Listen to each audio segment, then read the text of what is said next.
Hi there, welcome to turn 5 of Salerno 43. We're playing through the Avalanche scenario, which will take us up to turn 8 and September the 16th, which is the end of the shorter scenario. The game so far has been challenging for both sides. We've had some bad luck on the die rolls, the terrain has proved challenging, and there's been a few occasions where you have to question the strategic decisions of the person in charge. Interesting points this turn. We have the first of the Allied replacements coming on, as we see just here on this track here. There's also a tank replacement for the Germans. We are at 7 now as a point threshold, meaning that 5 points either side of that will be either an immediate defeat or an immediate victory for the Allies, depending on which side the threshold swings. There is some reinforcements again for both sides, and there's a couple of interesting things there for the Allies. I've popped those for now in this floating reserve, but I'll talk about that in a minute, because it's the first of the airborne units arriving for the Allies as we go through. For the German side, we do have a bunch more reinforcements. We've got some Fallschirmjäger units coming on in the south, which I'll use the truck movement probably to get them up into this region. We also have the last of the 29th Panzer Grenadier mobile infantry units and reconnaissance units, and then we also have some 26th Panzers again there. The 26th is a reconnaissance and a Panzer Grenadier units, so they'll come on and probably sit with the rest of their division just here. But we'll get into that. Now, the reason I'm talking about that at this point is because, according to this flavour text on here, the fifth turn reflects the September the 13th events, and it was apparently some strong German attacks. And the 82nd Airborne Division did airdrop during the night in the real life situation.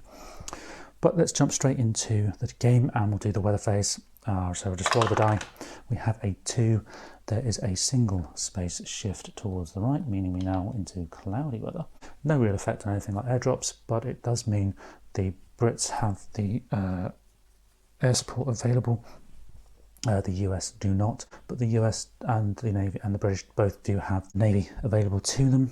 There are 2 supply points for each side as well, so those counters there can move up to 2. Okay. Currently we are on 4 VPs as the Allied player. This is very much an Allied player gets the points, Germans deny that type game. That means that we need to push or try to take away a couple more points for the German side to try and prevent or try and force the immediate defeat of the Allies, and of course the Allies need to try and stop that. So that's kind of like the broad situation we're in currently. Things I need to think about though is we've got the reinforcements there on the board. I've put those on their relevant positions off screen at the moment. We have a tank replacement, and the tank replacement, I believe we can actually do the silhouetted tanks as well as any other of the more NATO symbol tanks. Yes, we can. So I think that means we will bring on this tank, Panzer tank division here, and they are 16th Panzers, so I'll bring those on with their ASU, which is just there. So we've now got some 16th Panzer reinforcements just there in this kind of I'm not sure what it's called really. It's not quite in a the terrain where the beach and the clear and the flat terrain suddenly becomes the hills, overlooking the valley, if you like. Then we need to think about the supply points. I've just recalled actually that Panzer unit is a replacement, so it does need to have its replacement marker on it to show it can only move 1 hex, and there's no combat, but I won't worry about that for now anyway. The supply points, we do have the 2 supply points, and I will spend them both to flip over the ASU just here. Was there another one that needed flipping? You know what? I don't think there was actually. I think we are good in terms of the ASUs. So it was just the 1 point spent for the German side there. The